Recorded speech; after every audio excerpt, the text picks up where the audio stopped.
Hoje a gente vai mergulhar de cabeça em uma das histórias mais incríveis e, olha, talvez até chocantes que você já ouviu sobre a Bíblia e suas origens. Vamos nessa! Para começar, eu já vou direto ao ponto com uma pergunta que, para muita gente, pode soar como uma provocação. Javé, o Deus da Bíblia, o ser único e todo-poderoso, já teve uma esposa? Pois é.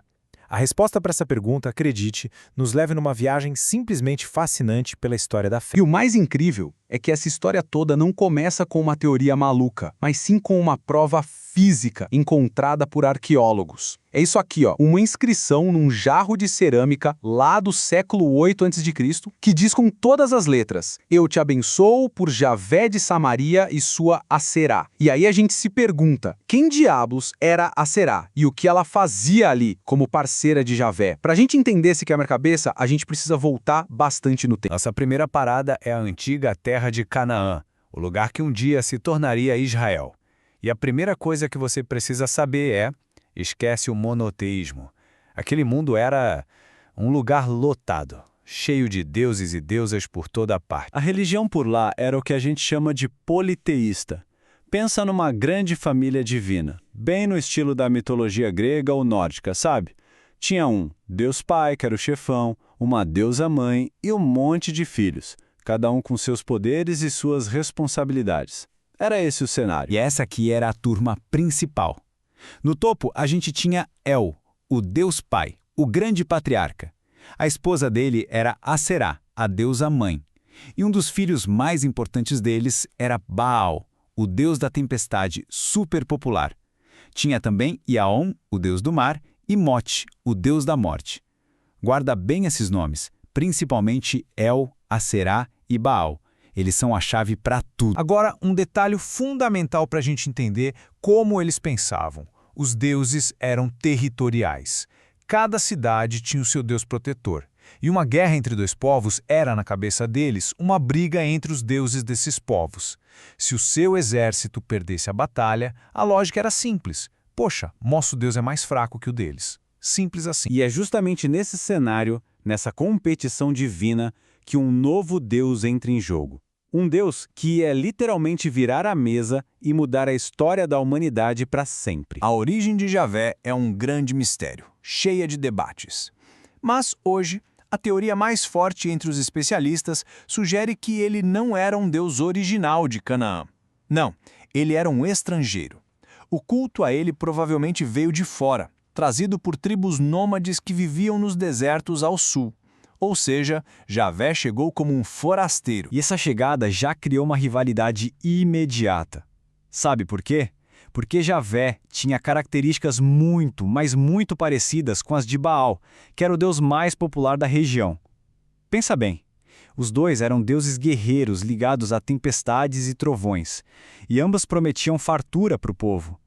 Eles eram basicamente concorrentes diretos disputando a mesma clientela. Então fica a pergunta: como é que Javé, o forasteiro, não só conseguiu um lugar ao sol, como acabou se tornando o único Deus?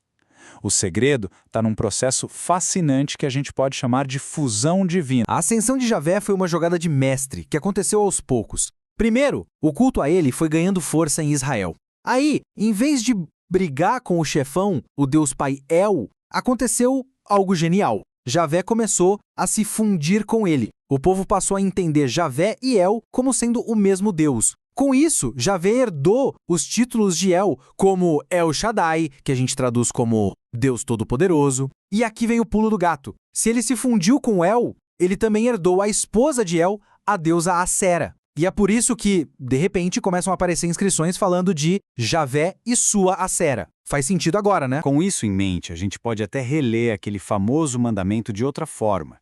Repara que ele não diz, não existem outros deuses. Ele diz, não terás outros deuses diante de mim. É uma frase que, na verdade, reconhece que existem outras divindades, sim, só que ela exige lealdade exclusiva.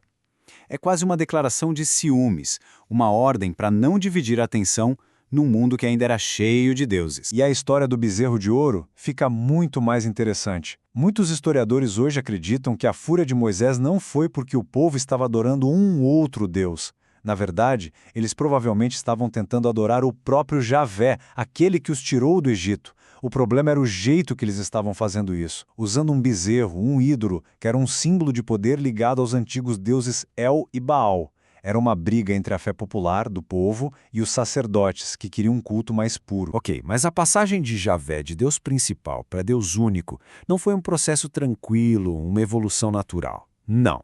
Ela foi forjada no meio do caos, de uma tragédia nacional que mudou absolutamente tudo. Para a gente entender essa virada, olha só essa linha do tempo. Durante muito tempo, Israel e Judá adoravam Javé como seu Deus principal, mas tudo bem ter outros deuses por perto.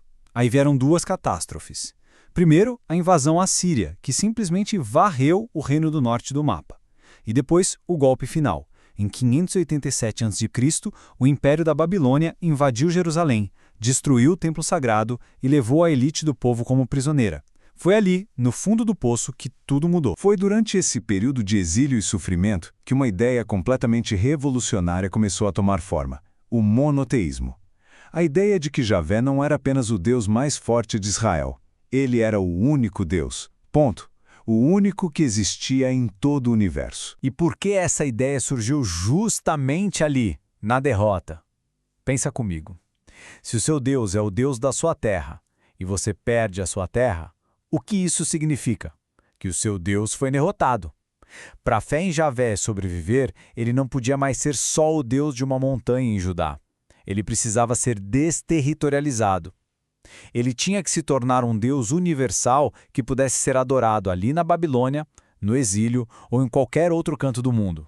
Foi uma questão de sobrevivência. E essa ideia, essa solução teológica genial, não só salvou o judaísmo da extinção, como acabou criando a base para duas outras das maiores religiões do planeta. Quando a gente para e olha para trás, a jornada de Javé é uma das transformações de ideias mais espetaculares da história. Ele começou como um deus da guerra, um entre tantos outros, virou o deus protetor de uma nação e, no fim, se transformou no conceito de um Deus único, criador de tudo e de todos. É impressionante. E foi essa nova teologia que os profetas bíblicos registraram e eternizaram em seus textos, principalmente durante e depois do exílio. Eles basicamente reescreveram e reinterpretaram toda a história de Israel a partir dessa nova e poderosa ideia. E com isso, eles criaram o alicerce do judaísmo moderno, do cristianismo e do islamismo. E tudo isso nos traz a uma última reflexão. A história nos prova que a nossa imagem de Deus não é uma coisa fixa, de pedra.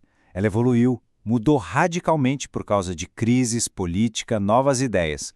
E a pergunta que fica no ar é: será que essa evolução terminou lá atrás? Ou será que, de jeitos que a gente nem percebe, a nossa forma de entender o divino continua se transformando bem aqui, hoje? Fica aí a reflexão. Obrigado por acompanhar a gente neste Explainer.